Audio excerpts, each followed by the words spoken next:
Aujourd'hui, on se retrouve pour un nouveau format anecdote. Comme vous le savez, c'est Halloween, donc je me suis dit pourquoi pas proposer des anecdotes paranormales, vos anecdotes paranormales. Je me suis dit que ça pouvait être un petit peu plus fun plutôt que de les lire, de vous inviter directement pour que vous puissiez me les raconter. Donc voilà, ça va être la thématique du jour. Dites-moi en commentaire d'ailleurs si vous y croyez ou pas. Voilà, à toutes les choses un petit peu spirituelles, surnaturelles, tout ça. Moi, j'avoue, c'est un truc qui me fascine. Après, comme je ne l'ai jamais vécu et que je suis plus du style à, voilà, tant que je ne l'ai pas vu, j'ai du mal à y croire. Mais vraiment, je trouve ça grave fascinant. Donc, c'est pour ça que je voulais trop vous écouter, me raconter vos histoires. Et d'ailleurs, si jamais vous voulez participer au prochain format, vous avez toutes les informations dans la barre de description. Donc du coup, pour commencer, on va accueillir mon cousin Cédric qui va venir nous raconter sa petite histoire.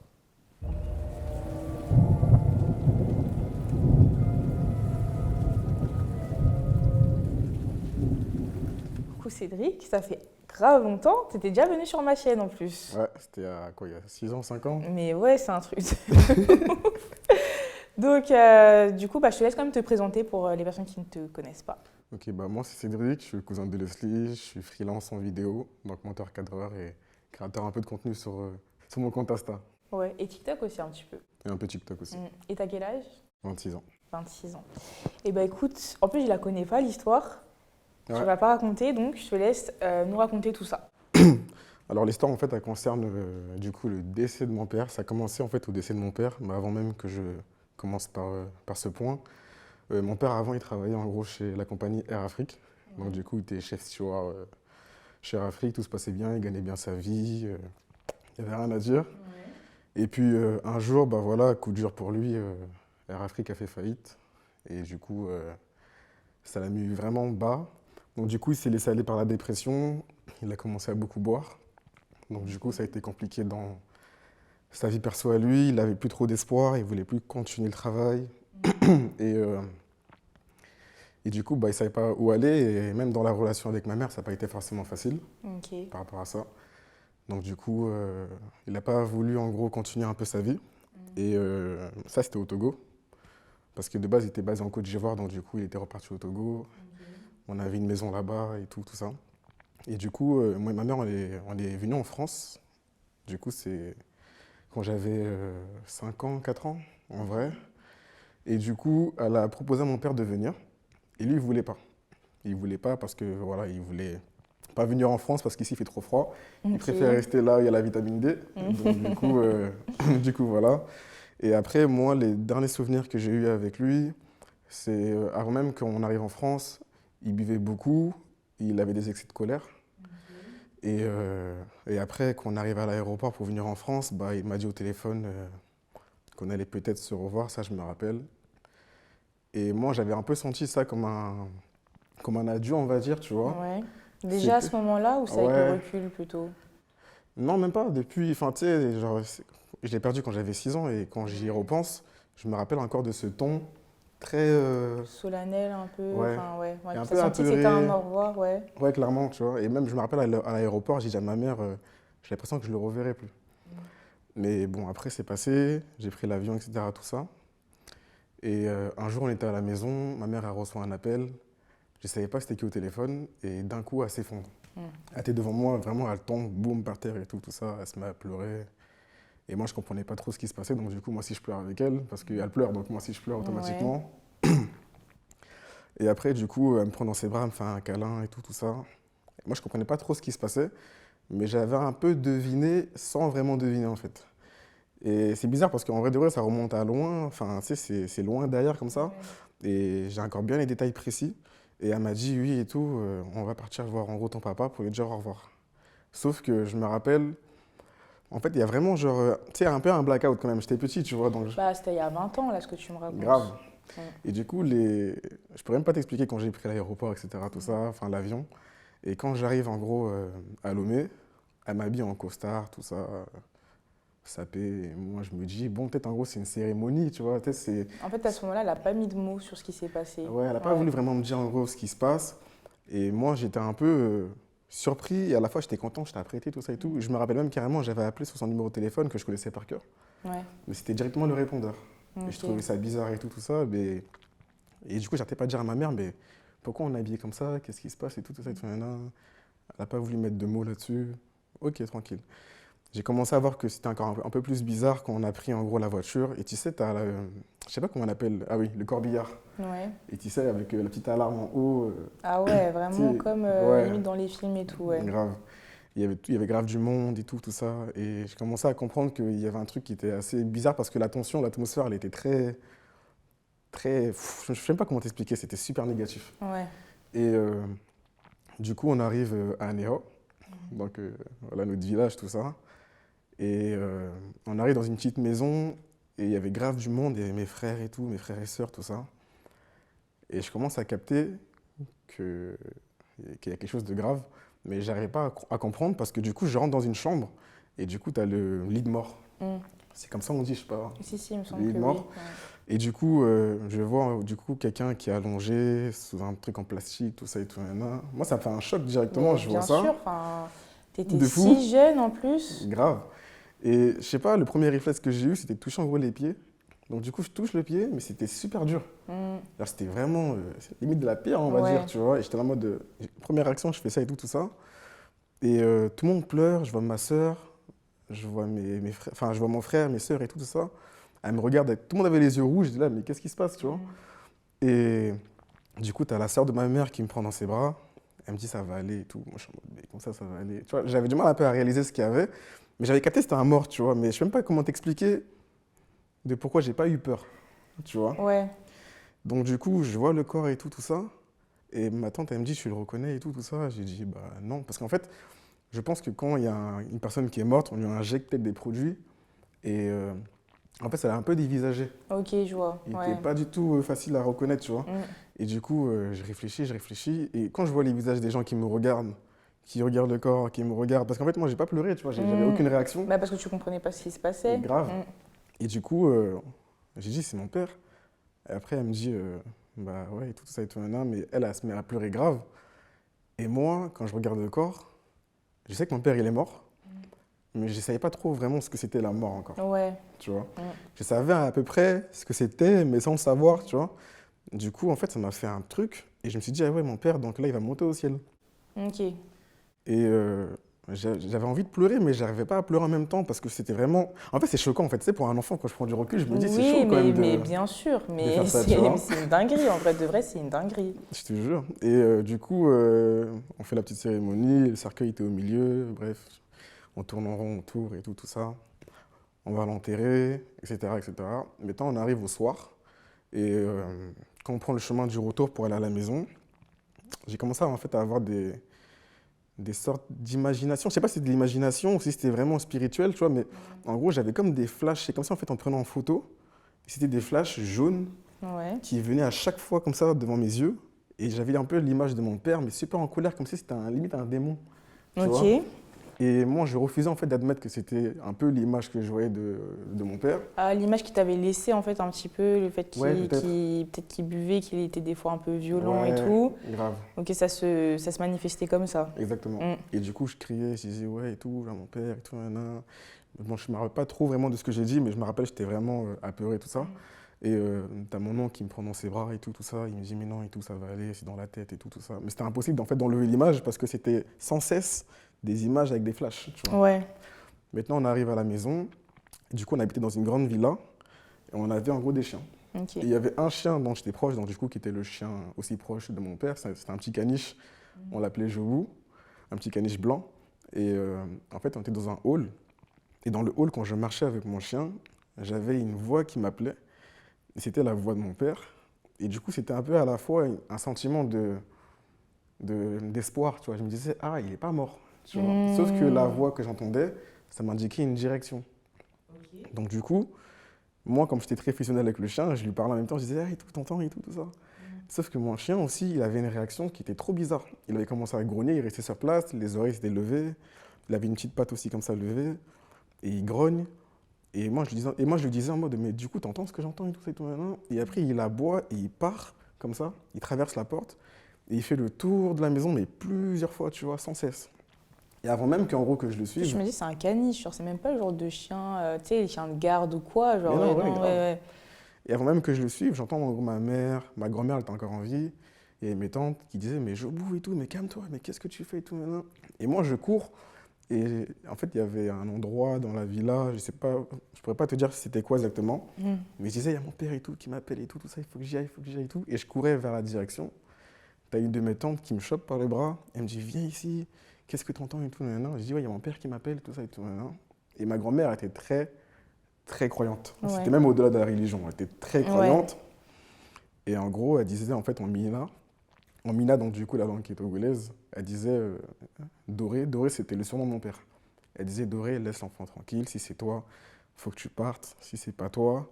Et du coup, elle implorait justement le sang de Jésus, etc. Pour chasser en gros les mauvais esprits, si c'était lui qui me dérangeait. Donc du coup, et moi, j'étais vraiment persuadé que mon père était là. Donc du coup, j'insistais. Et là, elle me calme. C'est fou qu'ils t'aient pris au sérieux. Ouais, directement. Directement, ouais, pour eux, l'affaire, elle était... Ouais, c'était ça, en fait. C'est pas toi qui as halluciné ou quoi, non, pour eux, ils étaient déjà persuadés. Grave. Et du coup, ma grand-mère a dit tout le monde au salon. Donc du coup, tout le monde va au salon, etc., tout ça. Et moi, en fait, je commençais à monter à 39 degrés. Genre, je commençais à avoir une grosse fièvre. Et ma mère me disait qu'en fait, à ce moment-là, il y avait une odeur qui avait en gros grave pris la maison, une odeur de pourri, de mort. C'était vraiment infeste, tu vois, et tout le monde commençait à paniquer à ce moment-là. Ma sœur était là aussi, et elle m'a dit qu'en gros, que c'était un moment genre tellement perturbant, parce que à la fois, tu pourrais en gros remettre en question l'imagination d'un enfant, mais là, c'était vraiment, tout le monde l'avait ressenti, y compris le chien aussi, tu vois. Oui. Et du coup, moi, j'étais monté en fièvre, donc du coup, j'étais ultra malade à ce moment-là. Et t'as ma grand-mère, en gros, qui dit... Enfin, je sais plus ce qu'elle avait dit, en tout cas, elle faisait des prières. Et du coup, ils ont voulu faire un test. Comme mon père était super alcoolique, ils ont pris une bouteille à lui, qui n'était pas ouverte, et ils l'ont mis derrière la porte, là où vraiment l'odeur était présente.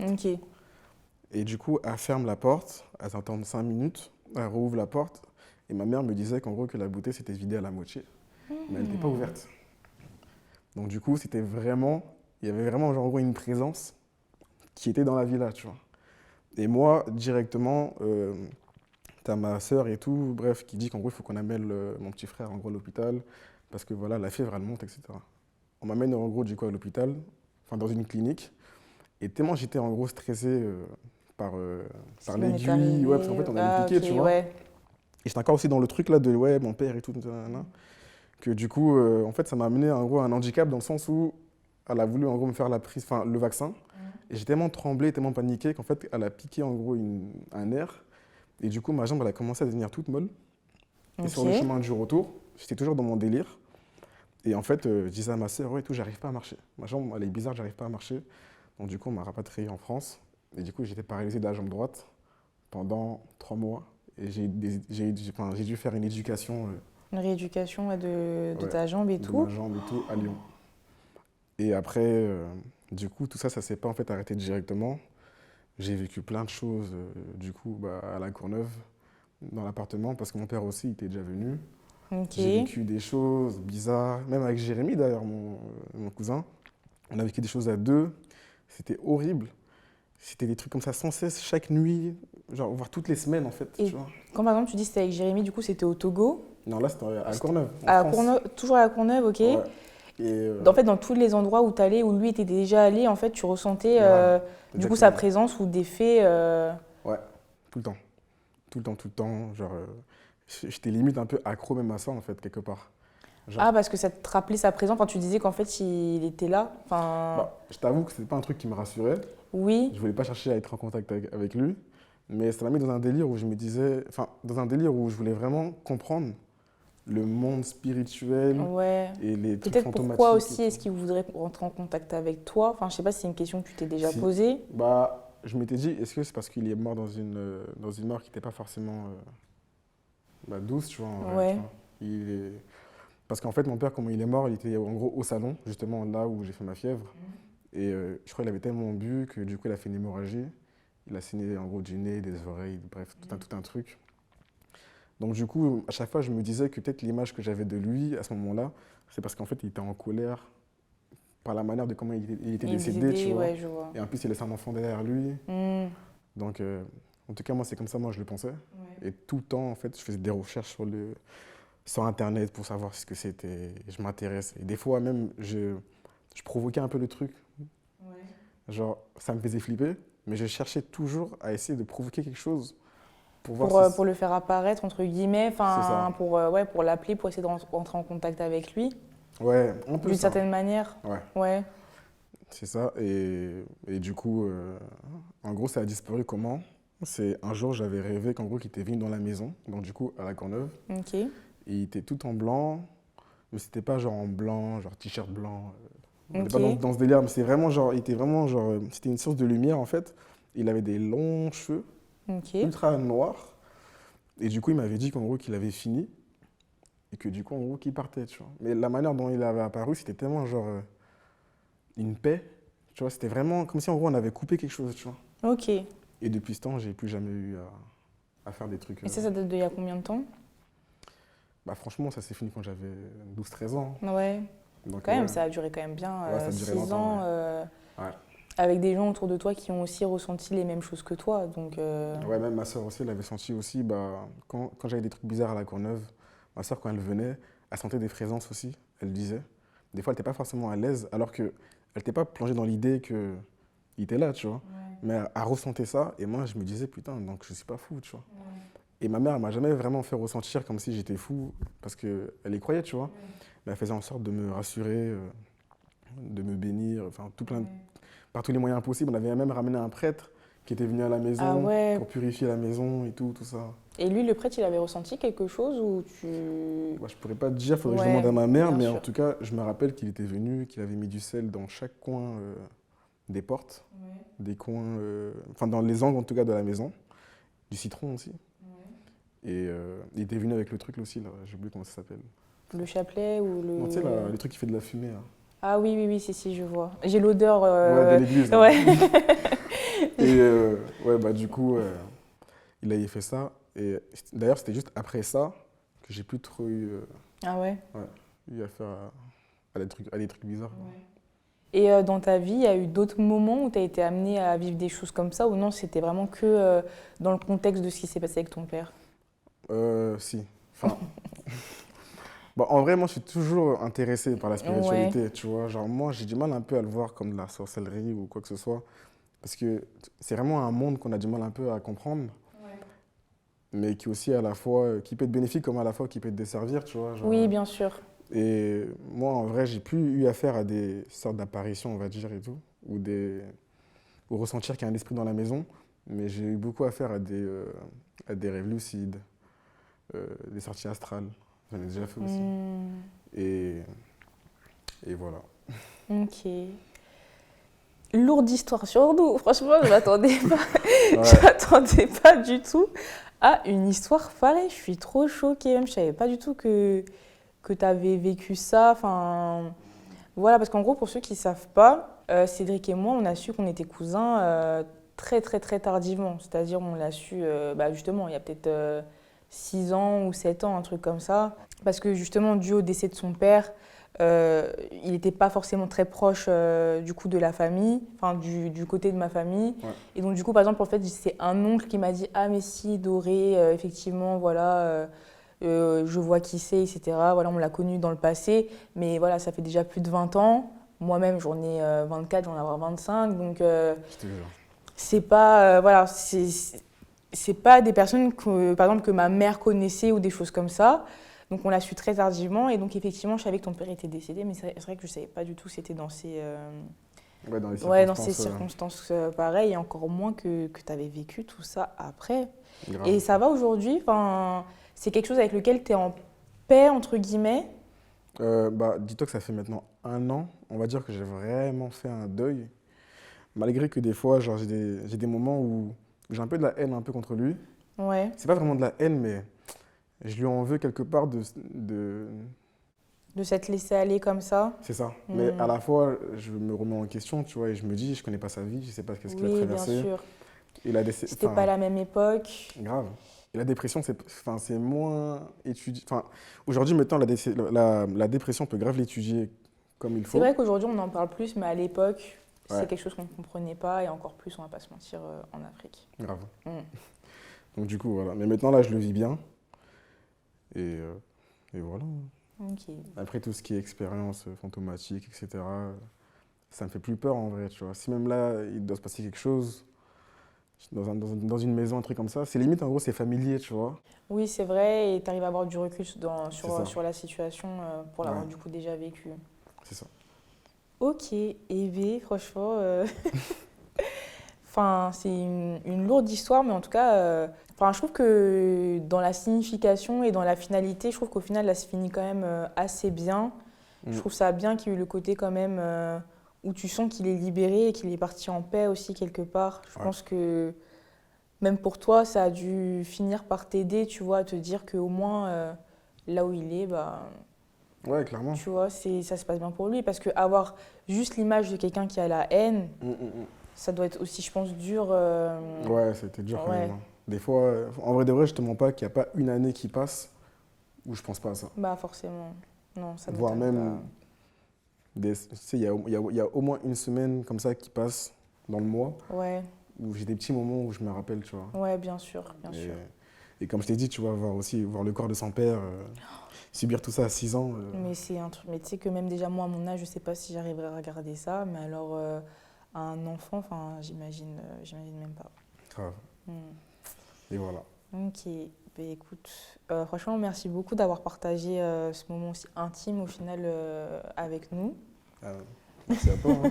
Habituellement, j'en parle pas comme ça, tu vois, mais maintenant, je trouve la facilité à en parler. Donc. Et franchement, si vous avez vécu des histoires pareilles, des traumatismes aussi qui peuvent ressembler à celui-ci, n'hésitez pas à en parler, à vous faire suivre.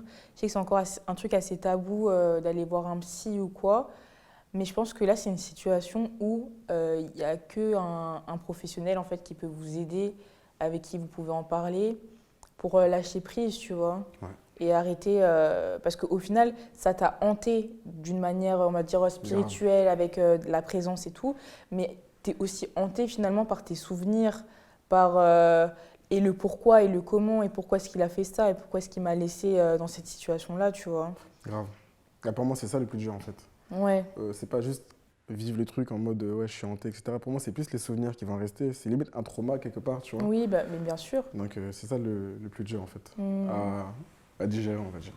En tout cas, comme tu as dit, tu sais pas dans quelle situation il était à ce moment-là. C'est vrai que la dépression, bah, c'est une maladie qu'il ne faut pas du tout sous-estimer et qui devait sûrement être quand même dans une détresse psychologique pour pouvoir en arriver là, et que c'était pas du tout, en tout cas, aucun rapport avec toi, c'est ça que je voulais dire. Ouais. Ok, bah franchement, merci encore d'être venu nous raconter tout ça. Et je te souhaite le meilleur pour la suite. Du coup, là, on va accueillir Kalia qui va aussi nous raconter son histoire.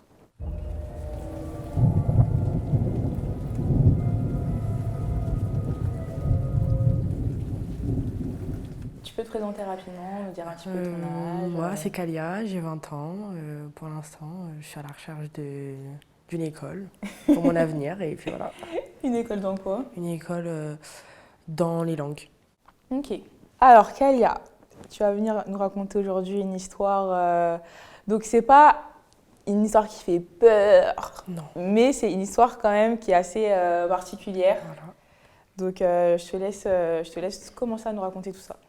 Alors, mon histoire, elle commence en juin 2022. Donc, moi, je passe le bac, etc. Puis, je suis assez extravertie, c'est-à-dire que j'aime parler avec les gens, etc., sur les réseaux sociaux, etc. Et il s'avère que je fais la rencontre d'un garçon qui habite à l'autre bout du monde. C'est important de le souligner. Il habite à La Réunion, moi j'habite en région parisienne. Donc on parle, mais comme je suis quelqu'un de très sociable, on parle, on s'entend bien. Donc on finit par s'attacher, on finit par se voir parce qu'il vient en France, parce qu'il habite aussi en région parisienne avec sa famille. Et puis on officialise très rapidement, tout se passe super bien, on est heureux, ça se passe bien.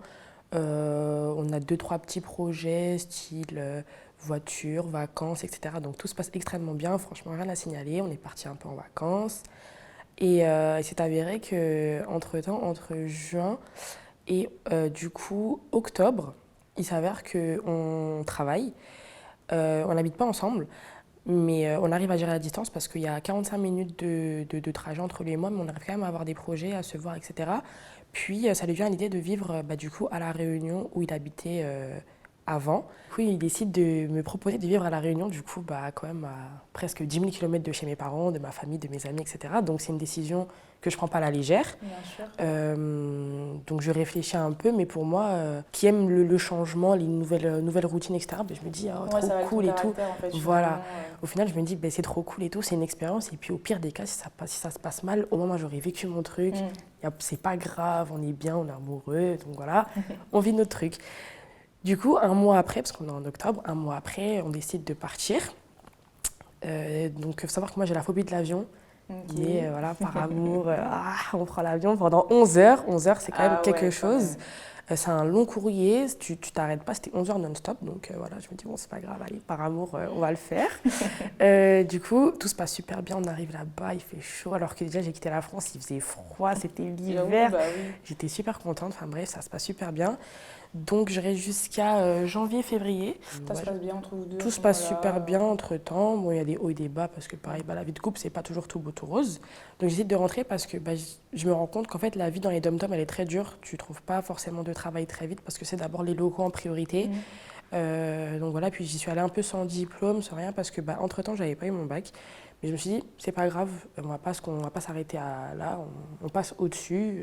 Dans la vie, c'est comme ça, tout ne peut pas se passer comme prévu. Il faut savoir gérer tout ça, ce que j'ai toujours réussi à faire. Et là, il s'est avéré que c'était vraiment devenu trop compliqué pour moi, mentalement et tout. Puis encore une fois, tu es loin de ta famille, de tes amis, de tes repères, donc tu n'as que lui comme repère. Et puis comme toute personne humaine, faut penser à soi. Et lui, j'ai l'impression qu'il s'est rendu compte qu'il pensait plus à moi qu'à lui. Du coup, je me suis sentie aussi un peu mise de côté. Et puis on va dire que le fait que je ne trouve pas de travail ni d'école, ça a un peu joué sur le fait que je voulais rentrer chez moi. Donc au début, il ne me prenait pas au sérieux quand je disais que j'allais rentrer. Puis j'ai pris le billet sous ses yeux et puis voilà. Donc je suis rentrée et puis c'est avéré que un soir, même pas 24 heures après que je sois atterrie, je reçois un ajout sur Snap alors que personne ne m'ajoute sur Snap, enfin vraiment personne. Depuis que je suis en couple, du coup, je parle plus trop avec les gens, que ce soit fille ou garçon. Et puis, il s'avère que c'est son ex, entre grands guillemets, de très longue date. Ils se connaissent depuis qu'ils sont petits et tout. Et puis, j'avais déjà entendu parler d'elle vaguement, comme quoi elle était encore très attachée à lui. Mais je me suis dit, bon, écoute. Elle vivait à La Réunion? Elle vit en France. Ok. Oui, elle me fait comprendre qu'en gros, il essaie de rentrer en contact avec elle. Sachant qu'avant que je prenne l'avion, on a fait une petite dernière semaine ensemble parce que en fait, je ne savais pas quand lui allait rentrer en fait. Donc moi j'ai pris mon billet, j'ai pas trop fait attention à ce que lui allait faire. J'ai plus pensé à moi. Je me suis dit bon, prends ton billet, rentre, fais tes trucs et puis lui il reviendra après. Et puis entre-temps, du coup la dernière semaine que j'ai passée, il y avait un compte fake qui nous stalkait mais genre tout le temps et tout. Bref, on a fini par voir que c'était elle. Elle s'est sentie persécutée, j'ai l'impression, parce qu'elle s'est un peu victimisée alors qu'il n'y avait pas lieu d'être. Enfin, j'ai pas trop compris, du coup on est passé outre. Et puis c'est quand je suis rentrée, du coup, qu'elle m'a fait comprendre que, que c'était elle a assumé pleinement. Et du coup, il essaie de rentrer en contact avec elle. Sachant qu'on avait essayé de se trouver un accord de si je rentre, est-ce qu'on restait ensemble ou pas. Il avait dit que il préférait pas, qu'on avait construit beaucoup de choses déjà. Donc il préférait pas que vous vous sépariez, tu veux dire? Voilà, il préférait pas qu'on se sépare. Mais du coup, par réflexe, quand elle m'a demandé est-ce qu'on était ensemble, je lui ai dit non. Du coup, moi en furie, je lui dis mais c'est une blague ou quoi, genre, enfin, comment toi et moi on met un accord comme quoi on reste ensemble malgré la distance, mais moi je viens de rentrer chez moi, chez ma mère, alors que c'était pas prévu de base. Et puis moi on me dit que tu parles avec elle quoi. Bon bref, si c'est comme ça, écoute, on n'est pas ensemble. On fait comme si rien ne s'était passé. Et entre-temps, du coup, vu que tu peux témoigner que quand tu vis avec quelqu'un et puis du jour au lendemain tu n'es plus avec la personne, ça peut te créer un peu un choc où tu te retrouves un peu tout seul. Oui, c'est vrai, ça fait... Du coup, moi ça m'a fait un choc déjà de rentrer et puis en plus on vient m'envoyer des messages, mais dans ma tête j'étais en train d'halluciner. Du coup c'était assez traumatisant pour moi parce que tu es amenée à être toute seule. Dans ta chambre, tu dors tout seul, tu parles avec plus grand... Bon, j'avais ma famille, mais c'est pas, on sait que c'est pas pareil. Et j'avais besoin de dormir avec un bruit en fond et une ambiance en fond parce que je me suis souvenue, c'était un fait, il jouait souvent aux jeux vidéo avant de se coucher. Et la console était dans la chambre, pardon. Et le thème de son jeu, c'était style Fortnite, bref, des jeux, bon, bref. Et j'avais besoin que j'ai des sortes de néons et LED avec un petit bruit en fond pour que je puisse m'endormir, pour me rassurer. Voilà, donc c'est pour ça que je dis que ça a été un peu traumatisant parce que pendant 4 mois, c'était comme ça. Ouais. Il fallait que je dorme avec quelqu'un, quelqu'un non. Son. Oui, non, mais je comprends. Quelque chose en fond pour te sentir en sécurité. C'est très triste à dire, mais voilà, c'est comme ça. Et entre-temps, il rentre en France, genre 2 semaines après. Et là, on devait se voir et puis il me met en plan. Je calcule pas plus que ça. Et là, je regarde la story de la meuf, je sais pas, je me dis, vas-y Kalia, regarde sa story. Donc déjà, les choses bizarres, elles ont commencé à partir de ce moment-là, quand il est rentré. Je regarde sa story à la fille et elle est en furie, trop contente, playback dans sa voiture, grand sourire et tout. Mais moi, j'ai vécu avec cette personne pendant un bon moment. Je connais comment, c'est bête, hein, mais comment il place son siège, son appui de tête. Je connais tout, je connais tout. C'est ma personne, je la connais comme ma poche. Ouais. Et je vois l'appui de tête, je fais, mais ils prennent les gens pour des débiles mentaux, en fait. Attends, direct, quand tu as vu la story, tu as compris. J'ai vu la story, elle se snappait elle, mais moi, j'ai regardé directement autour. Okay. Genre, je la voyais grave saucée et tout, franchement, trop bien, j'aime trop ta vie. Mais moi, je me suis concentrée sur autour de est-ce que là, genre, je suis le dindon de la farce ou pas. Effectivement, j'étais le dindon de la farce. C'était la voiture de la meuf, c'était pas la voiture du mec. C'était la voiture c'était sa voiture à lui. À lui? Oui. Parce que ah, ok, donc t'as reconnu la voiture. J'ai reconnu sa voiture. Ah. Et dans ma tête, je pète un plomb. Et il m'avait dit, du coup, bah, vu qu'il m'a mis en plan, il m'avait dit, je suis fatiguée, je vais dormir, et tout. Dans ma tête, j'ai fait, mais what the fuck, genre. Et puis, bizarrement, il n'y avait plus sa loc, téléphone, messagerie, tout. Enfin, bref, je passe les détails. Donc j'ai fini par comprendre qu'en fait, il voulait faire sa vie avec elle et puis il essayait de me convaincre que c'était faux. Mais j'avais quand même des soupçons bizarres, c'est-à-dire que ça m'arrivait la nuit de faire des crises d'angoisse, de me réveiller en pleurs, etc. et tout. Et c'était une période très, très glauque, jusqu'au jour où c'était la Saint-Valentin. Parce que ouais, il est rentré en février. C'était la Saint-Valentin. Il m'a dit oui, on va au cinéma et tout. Non, je suis bon. Non, je suis pas trop chaud parce que, perso, chez moi, à Saint-Valentin, c'est en mode ah ouais, bizarre, elle a un copain et tout. Mais j'ai dit un autre jour. Parce que j'aurais pas dû faire, ça laisse une porte ouverte pour aller en date avec elle. Oui, bon, t'inquiète pas, tu aurais pu y aller. En soi, Saint-Valentin, pas Saint-Valentin, il l'aurait fait quand même. Et puis dans tous les cas, c'est un fait. Même avant la Saint-Valentin, même après, il continue jusqu'à aujourd'hui, il continue. Bref.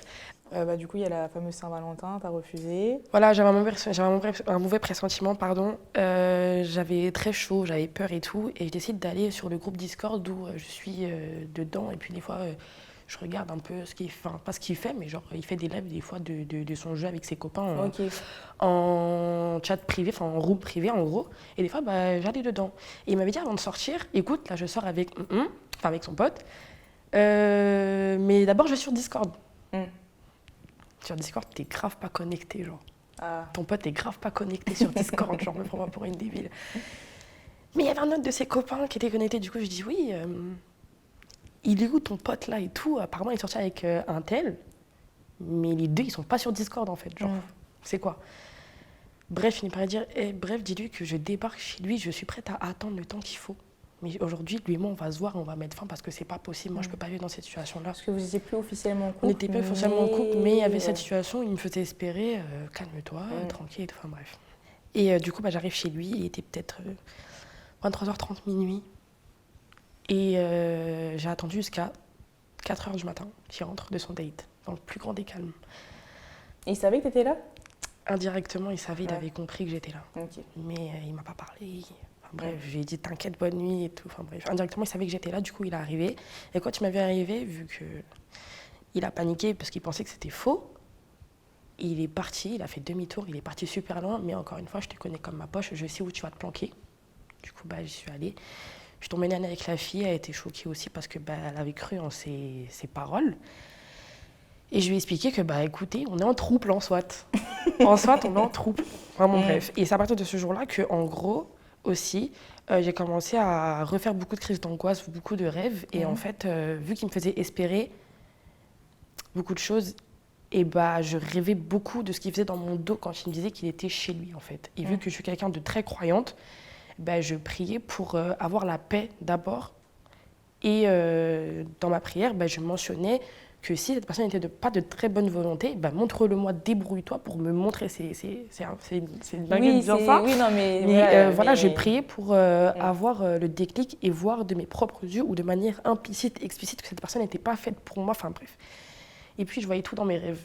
C'est-à-dire que plusieurs fois, il sortait avec elle. Il me disait qu'il allait dormir, mais j'allais rêver. J'allais faire une crise d'angoisse avant, me dire « Ah, Kalia, t'es juste un peu stressée. » Mais non, t'es stressée parce que t'es en train de Enfin, ton corps, il te met en condition que tu sais la vérité, mais tu restes dans le déni. Ouais. Et en plus de ça, dans ton rêve, on te montre qu'il est avec elle. Et tout ce qui se passe. Dans tes rêves, tu voyais quoi précisément? Dans mes rêves, je voyais qu'il faisait des balades en voiture. Et puis le lendemain matin, je me réveille, je regarde une de ses stories, ils étaient en voiture. Ils faisaient des activités ensemble, je regarde une story, ils sont ensemble. Et en fait, c'est quoi? C'était genre tous les soirs, tu rêvais d'eux et du coup, au final, c'était un petit peu du hasard ou vraiment? Non, vraiment. Des fois, je sais pas, tu pouvais faire un rêve, je sais pas, le mardi et tu vois la story le lendemain et après tu refais un rêve dans 2 semaines. Voilà, c'était ça. C'était ça qui se passait parce que du coup, il se faisait cramer.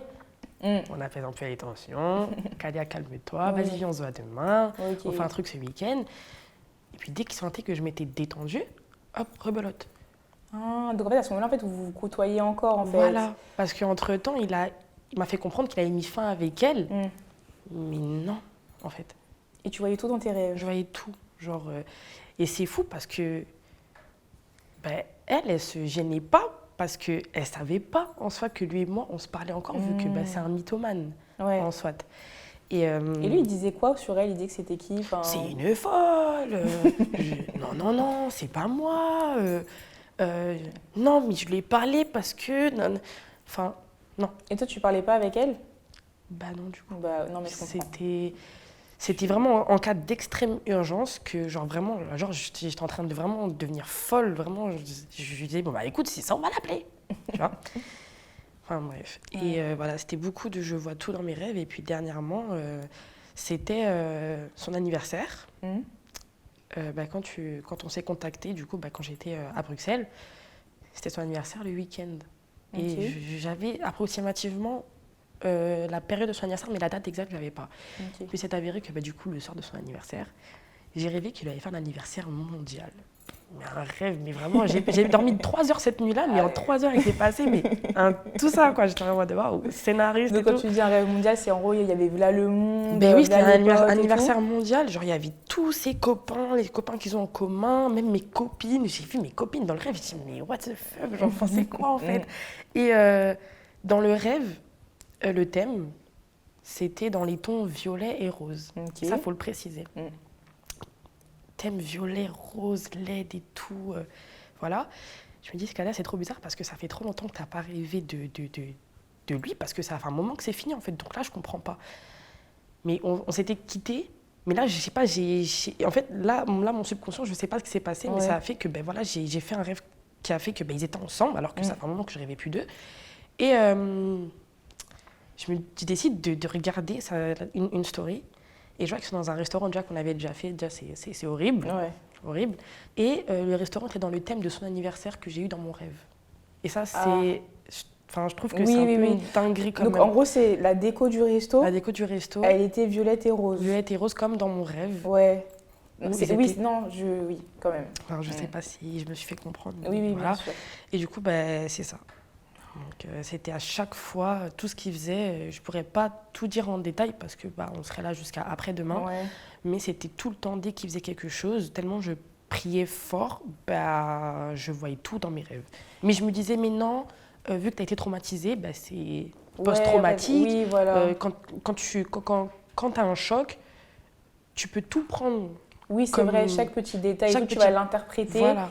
Mais après, tu t'es rendu compte que ce n'était pas de l'interprétation. Parce que tu arrivais à un stade où c'est des rêves prémonitoires presque. Parce qu'au final, je suis tout aussi choquée aujourd'hui, à l'heure à laquelle je vous parle. Mais c'est fini en fait. Mais j'ai plus de rêves. Et il avait vraiment fait un anniversaire mondial du coup ou pas du tout? Non. Okay. Il avait juste invité dans un bon restaurant et...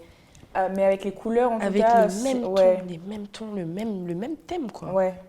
Et ça, je trouve ça quand même...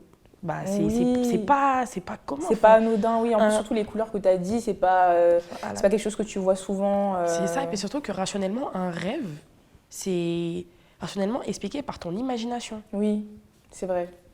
Qu'est-ce que moi, j'imagine qu'il va l'inviter dans un restaurant, en fait, dans le même restaurant qu'on a fait, et puis qu'est-ce que moi... non, du coup, qu'est-ce que je vais imaginer dans un anniversaire et tout, ouais, je vois. Voilà. Donc, j'ai autre chose à faire. Et toi, tu l'interprètes comment? Par rapport à ta spiritualité, tout ça, tu le vois comme on a voulu t'ouvrir les yeux? J'aurais juste voulu ne pas rester dans le déni pendant autant de temps parce que ces rêves-là, ça a duré pendant février, mars, avril, mai, juin, juillet, août. Ça a duré 8 mois. Et pendant 8 mois, tu rêvais de ce Pendant qu'il faisait Voilà, je rêvais, mais il essayait de me convaincre que non, que c'était moi qui lui fallait. Et des fois, il y avait un temps de latence, genre par exemple, tu rêves d'un truc, et c'est pas dès le lendemain que tu vois, genre c'est plusieurs jours après, tu vois que ça s'est passé. Oui, aussi.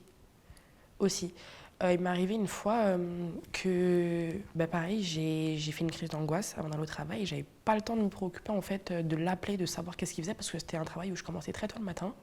Il fallait que je dorme, donc j'essayais de me calmer comme je pouvais parce qu'il me répondait pas. Et en fait, j'ai appris 3 jours après, ou je sais pas, une semaine après, parce que du coup j'ai dû l'appeler pour dire t'étais avec lui de telle date à telle date. Elle m'a dit oui, on était là et tout, preuve à l'appui, vidéo. Et les dates, c'est pas parce que tu as vu quelque chose, c'est dans ton rêve. Dans mon rêve. Et bizarrement, ce soir-là, j'ai fait crise d'angoisse plus rêve. Et 3 jours après, les mêmes dates, elle m'a dit de telle date à telle date, on était là. On a fait ci, on a fait ça. Genre. Tu penses à la réunion, on vous a connectés? Je sais pas. Je sais pas. Et j'ai pensé parce que je me souvenais que ma grand-mère, elle m'avait dit oui, à la Réunion, bon, pas qu'à la Réunion, partout. Oui. La sorcellerie, elle existe. Il faut faire attention. Faire attention à ce que tu manges, ou à ce que tu bois, ou à ce que ci, ou à ce que ça. Et puis même, moi, j'avais même vu de mes propres yeux que là-bas, il y a beaucoup de choses spirituelles qui se passent. Oui, mais comme tu as dit, partout. Tu peux aller au Maroc, il y aura ça. Tu peux aller au Congo, même si c'est congolaise, il y a de ça aussi. Tu peux aller où tu veux. Tu peux aller aux Antilles. Tu peux aller à Madagascar. Tu peux faire ce que tu veux.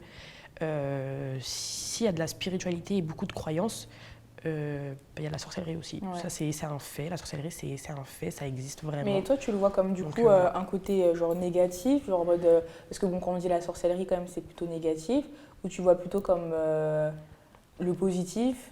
En mode on a voulu t'ouvrir les yeux, ou tu vois je plus le vois plutôt de ce côté-là, d'un bon œil, on va dire. D'un bon œil parce qu'au final, je lui en veux même pas.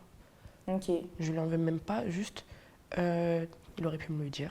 Oui, honnêtement, je suis quelqu'un de tellement tolérante, personne ne peut nier. Je suis tellement tolérante en fait que j'allais même pas lui en vouloir. Je me serais juste dit bon bah. Surtout que vous n'étiez plus vraiment ensemble et tout. Voilà, c'est ça le pire. Juste, il était au courant des répercussions que ça avait, il était au courant qu'il était en tort, et il était au courant de tout ça, mais il me faisait passer pour une folle, alors que non, j'étais pas folle. Genre, je lui demandais, on peut me répondre dans des rêves, quoi. Ouais. Non, en vrai, c'est un truc de ouf. Bah oui. C'est vrai que moi, il m'est jamais trop arrivé des histoires vraiment spirituelles. Et c'est pour ça, à chaque fois, ça me fascine de ouf d'être connectée à ce point-là, en fait, et de pouvoir ressentir des choses ou quoi.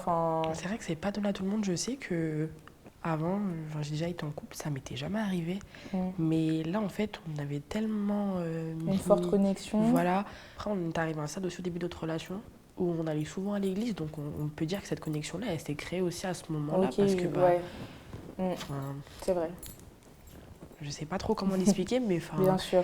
On est arrivé à un stade où on se considérait mutuellement, même d'un niveau spirituel, au point où on pouvait limite se marier, ok. Ouais. Tu vois, c'est pas le mariage vu comme la société où voilà, on se marie et puis c'est tout. C'était d'un point de vue spirituel. Ouais. Donc je pense que c'est ça aussi, d'avoir essayé de faire trop vite les choses, peut-être. Ça a fait que, hop, retour de flamme. Non, ma belle, calme-toi en fait. Non, c'est pas comme ça. Regarde, il fait ça, il fait ça, il fait ça, il fait ça, il fait ça. Et ça, personne n'aurait pu me le confirmer, à part. Dans tes rêves. Dans mes rêves. C'est fou. Si je n'avais pas demandé, je serais là, peut-être encore là aujourd'hui. Je serais peut-être. Pour toi, c'est vraiment aussi une réponse à ta demande, en fait. Oui, pour moi, c'est plutôt ça, en fait. Je ne sais pas ce que ça pourrait être d'autre. Parce que Et après, ça t'est jamais arrivé dans un quelconque autre contexte, que ce soit le travail, même dans ta vie de tous les jours, de voir des choses qui après se sont produites? Non. Que dans cette situation-là. Parce que c'est que dans cette situation-là, avec cette personne-là, que j'ai été aussi engagée. Ok, ouais, je vois. Donc voilà. Ok, franchement, merci beaucoup d'être venu raconter ton histoire. Donc voilà, donc c'est vrai que c'est quand même assez spirituel plutôt comme récit. Mais encore une fois, ça me fascine. Genre, j'aurais aimé avoir C'est surtout qu'en fait, c'est pas tout le monde qui peut faire ça. C'est pas tu claques du doigt et puis hop, c'est bon, j'ai vu. Non. C'est pas tout le monde qui a ça. Même toi, au final, c'est arrivé. C'est incroyable quand même. Donc, est-ce que c'est un choc post-traumatique? Je sais pas. Ouais. Est-ce que c'est des trucs que tu as vus dans la journée inconsciemment, que tu n'as pas fait attention et ça s'est matérialisé dans tes rêves? Ou est-ce que c'est vraiment une réponse qu'on a donnée à tes questions? C'est ça, et au final, je les ai vus j'ai fini par avoir la preuve que c'était vrai, ce qui se passait dans mes rêves. Donc voilà. Ok. C'est assez fascinant, je pense. C'est fou, franchement c'est fou, mais en tout cas, merci beaucoup d'être venu raconter ça. J'espère que ça va aller et puis surtout, il s'agirait de couper les ponts. C'est fait. Ok. C'est fait. Mais en tout cas, je te souhaite vraiment le meilleur pour la suite. Merci, c'est gentil. Et voilà, merci beaucoup. Merci.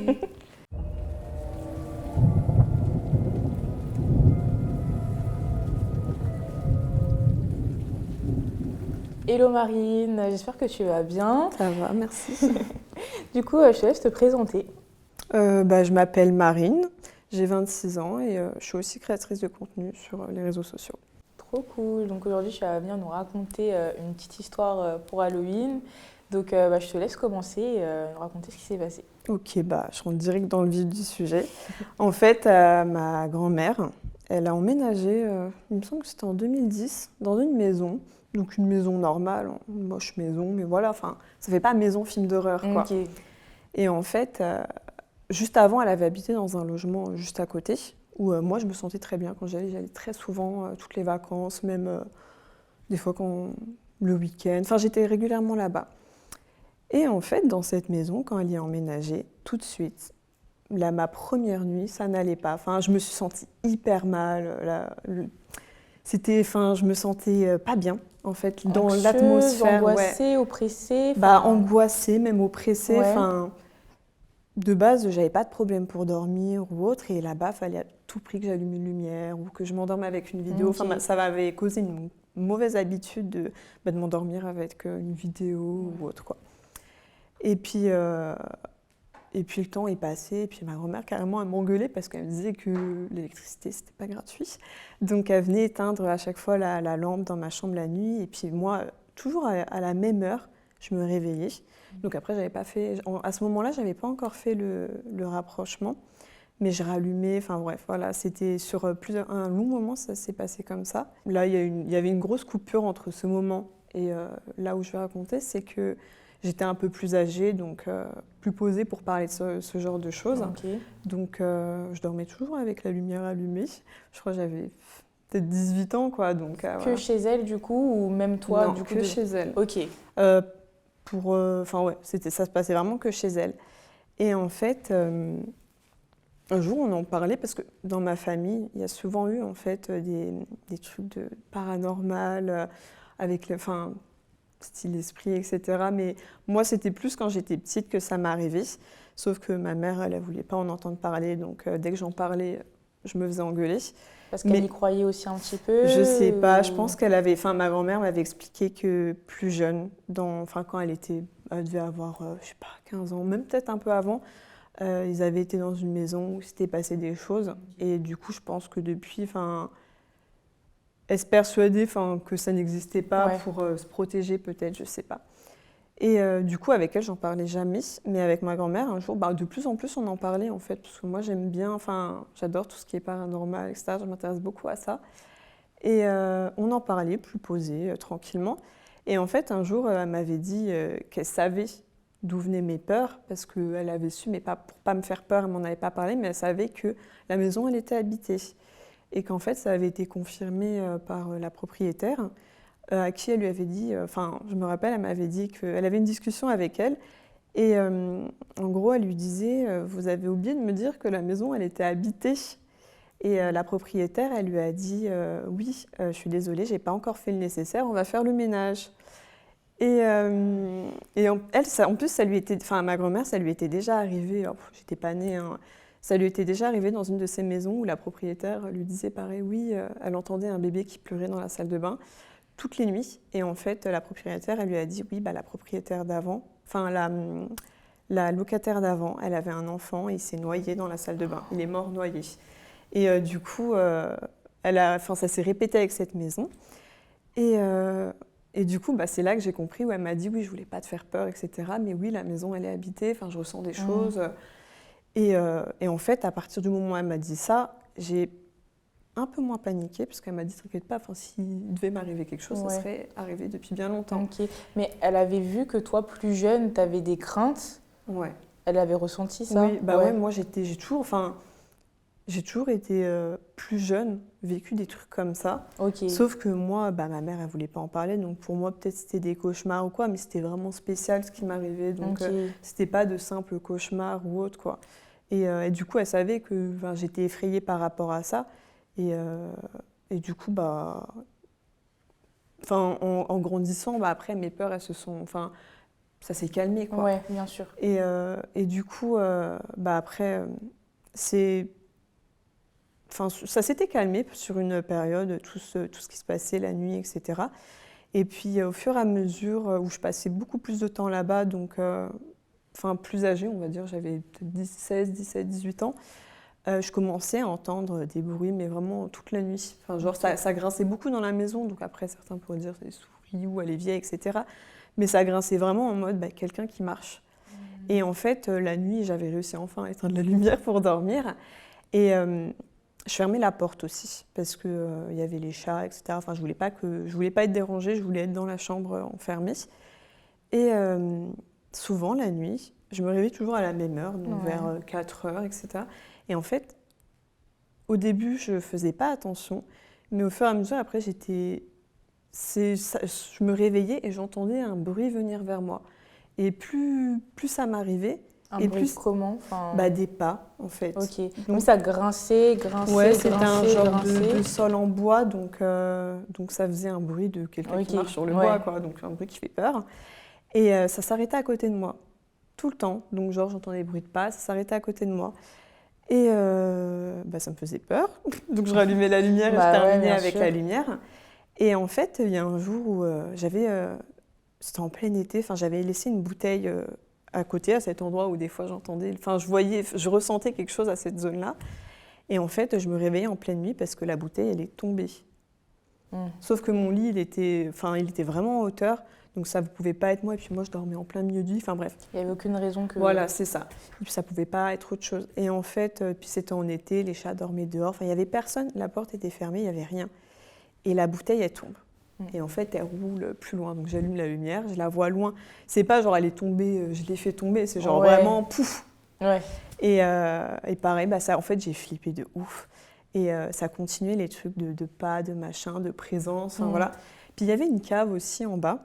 Et en fait, cette cave, même ma grand-mère, elle avait genre qu'elle avait pas trop peur, mais elle y descendait jamais. Mais jamais il n'y avait rien qu'à aller dans cette maison. Non. En fait, ça faisait peur, mais on va dire que l'esprit, c'était une vieille dame du coup qui avait... j'avais oublié de dire qu'il y avait une vieille dame qui est décédée dans la maison. Ok. Donc, c'était peut-être une mamie. Et du coup, après, c'est vrai qu'on se dit, c'est vrai que si elle aurait dû nous faire quelque chose, elle l'aurait fait depuis bien longtemps. Mais bref, on ne mettait pas de pied quand même dans la cave le soir. À partir d'une certaine heure, dès qu'il n'y avait plus de lumière du jour, voilà. Et on ne sait jamais, je sais pas, à chaque fois je me disais, ça se trouve, l'esprit va me pousser par terre, dans les escaliers, bref. Ça, même avec les films et tout, ouais, c'est ça, voilà. On s'imagine des trucs. Et puis du coup, voilà, après on sentait beaucoup sa présence. Ma grand-mère disait que la vieille dame, elle fumait, parce que souvent elle sentait des odeurs de fumée, genre de cigarettes qui passaient à côté d'elle. Elle ne fumait comme pas. Un courant d'air, en fait, avec l'odeur. Ok. C'est ça, ouais. Et plein de petits trucs comme ça, où on pouvait voir quelque chose qui passait. Vraiment, c'est après les trucs basiques, on va dire, des esprits, quoi, de ce qu'on peut voir. Et en fait, un jour, après, là, c'était encore plus tard, là, j'ai 26 ans, donc je devais avoir 22 ans, donc c'était il n'y a pas si longtemps, on va dire. C'était pareil, en plein été, et puis j'étais sur mon téléphone dans mon lit, il était peut-être 2 heures du matin. Et un jour, dans la cave, parce que c'est une cave c'était une grande maison, et la cave, pareil, elle avait la même circonférence de la maison. Et j'entends en pleine nuit un bruit, il y avait du matériel de jardinage en bas, et j'entends comme un bruit de râteau, parce que c'était du béton, le sol en dessous. Et j'entends comme un bruit de râteau qui traîne tout le long du sol, sur presque toute la longueur de la maison, je dirais, mais dans la cave. Genre un gros bruit de râteau, mais de ouf, quoi. Moi, j'étais réveillée. Et la maison, elle était isolée, ça pouvait pas être, je sais pas, quelqu'un à côté ou quoi. Non. S'il était 2 heures du matin, vraiment ça, je m'en rappelle. J'ai appelé mon copain direct, je lui ai expliqué tout, j'étais en stress de ouf. Et c'est le seul bruit que j'ai entendu cette nuit-là. Mais c'était vraiment, ça faisait flipper. Genre vraiment, j'avais l'impression que quelqu'un était dans la cave, puis c'était pas possible. Surtout à cette heure-ci. Ouais, c'est ça, voilà. Et le lendemain, je l'explique à ma grand-mère. Elle me dit, mais pourquoi t'es pas venue me voir? Enfin, qu'est-ce qu'elle aurait fait, quoi? Elle serait partie pendant la cave. Hein. Mais et après, ça a continué son cours, quoi. C'était toujours des petits bruits, des petits machins, tout ça. Puis après, je me suis habituée. Et puis, après, on finit par s'habituer. On vit avec, quoi. Voilà. Ok. Donc... Et vous avez déjà essayé de rentrer en contact avec cet esprit-là? Non, ça, c'est des trucs, ça me fait trop peur. Ma tante, elle l'a déjà fait. Ça l'a traumatisée à vie, je pense. Depuis... c'est pas un truc auquel... non, c'est... Ça, vraiment, moi, je me frotte pas à ce genre de choses. Ça me fait trop peur. Et tu devrais, ou ta grand-mère, nettoyer justement la maison pour plus qu'il y ait cet esprit, ou finalement vous êtes habitués et il ne dérange pas plus que ça? Ah bah là, ma grand-mère est décédée, RIP mamie, mais du coup, on n'a plus de problème avec cette maison. D'accord, ok, je vois. Mais voilà, après, c'est ça. Dans ma famille, c'est plein de trucs comme ça. Ma tante, elle a beaucoup... elle a un peu essayé de se frotter aux esprits, on va dire. Ouais.